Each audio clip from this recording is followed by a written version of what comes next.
What do you do when life hands you a box of apples? If you're like me, you make apple crisp. I'm Marcy McDonald with Pacific Northwest Suburban Homesteading. Today I'll show you what I did with an unexpected gift. When a friend of mine gave me a box of Granny Smith apples, I decided to cut them up and make not only a dessert for that night, but also a few pre-made filling packets for future apple crisps. My recipe for apple crisp is from the Better Homes and Gardens new cookbook from the 1991 printing. It was a gift from a friend when I was just starting out as a young adult. This cookbook is still available online, and I put a link in the description below. This is still my go-to cookbook, despite acquiring several more over the years.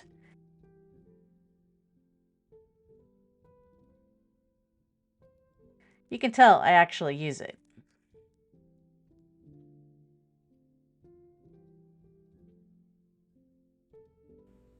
The first step is to pull off those little plastic fruit stickers, then give your apples a good wash.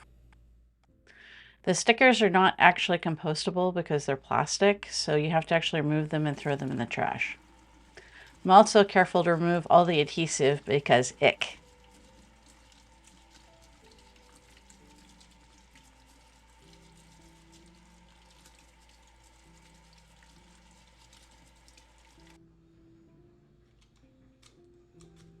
These apples are a bit overripe and soft, so they are a bit harder to peel.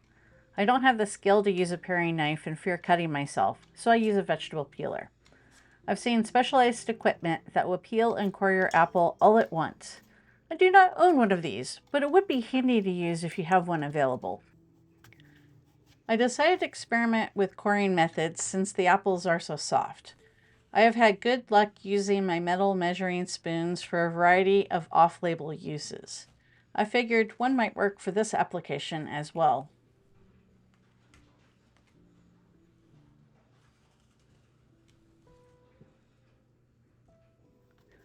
I also tried using just a knife.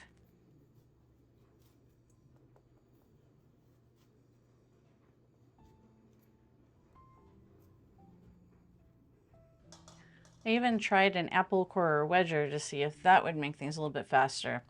It didn't really.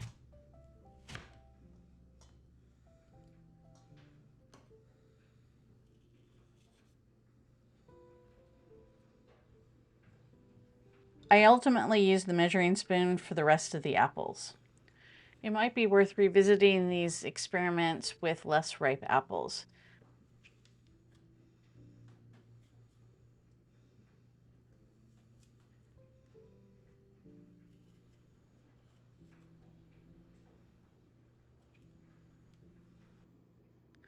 The next step is to slice your apples.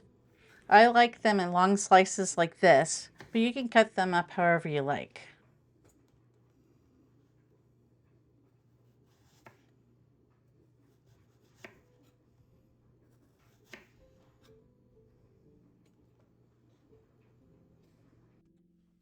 Because I have a lot of apples and I want to freeze the excess beyond what I need for tonight's dessert, the next step is to fill my baking dish with the amount of apples I like to use and weigh it. Apples vary a great deal in size, so I find that I need to use the precise measure of eyeballing it to determine how much is enough fruit based on past experience. My recipe specifies 5 cups of sliced peeled apples, but that is nearly impossible to measure in my opinion.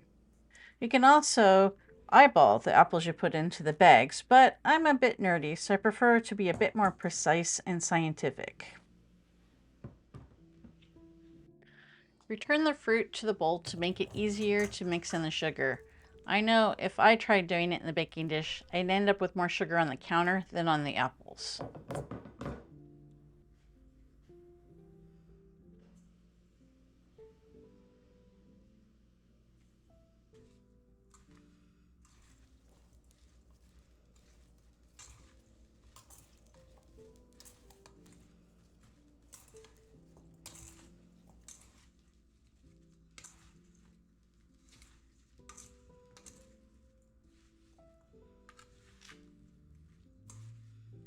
Once the sugar is thoroughly integrated with the apples, return the mixture to the baking dish.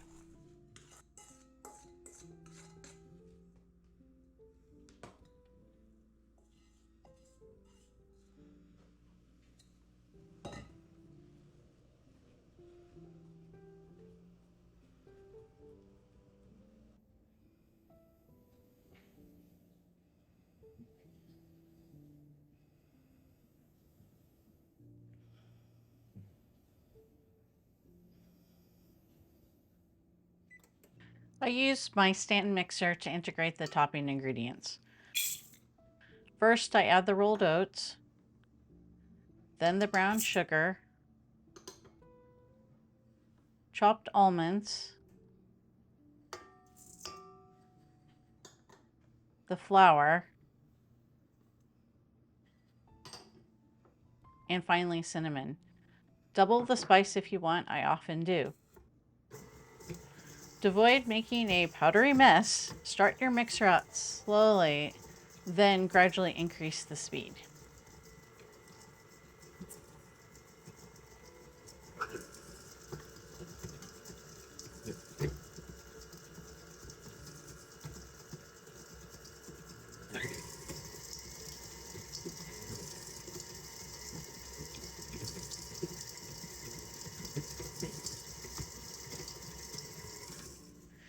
You may need to break up the brown sugar a little bit if it clumps up.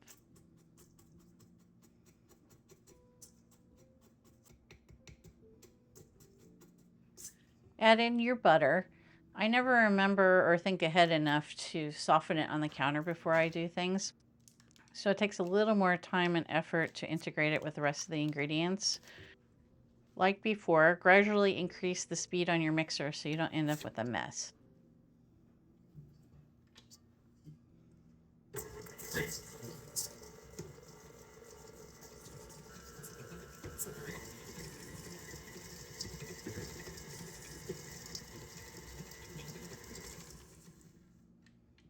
Scrape down the sides of the bowl as necessary.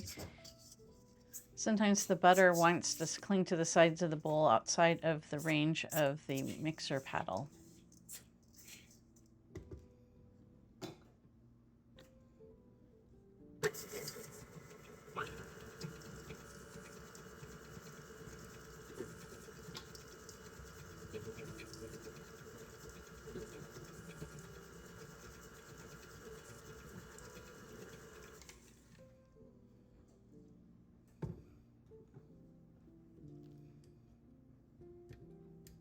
The mixture should be nice and crumbly.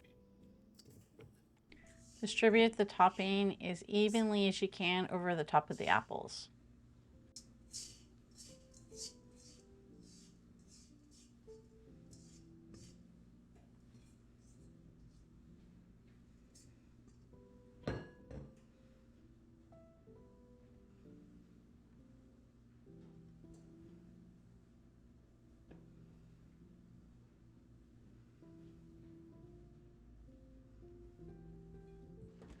Put your apple crisp in the oven and set your timer according to the recipe.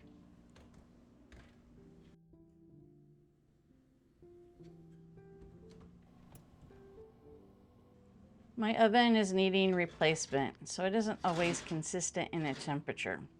It looks like I'll need to turn the crisp and give it a few more minutes so it'll be crisp. There, that looks so much better. So let's take it out and let it cool.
Once the bag is filled, squeeze most of the air out of it and then make sure the sugar is well distributed.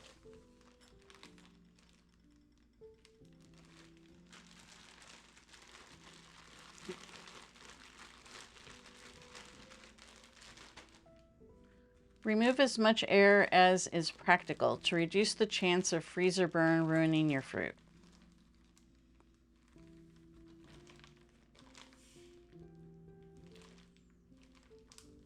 Flatten the bags to allow for even freezing and easier stacking.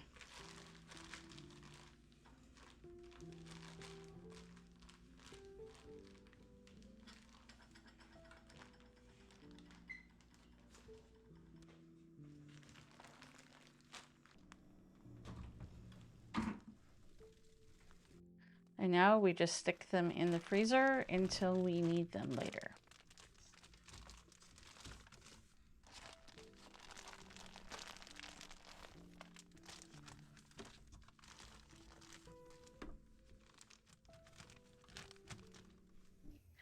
Thanks for watching.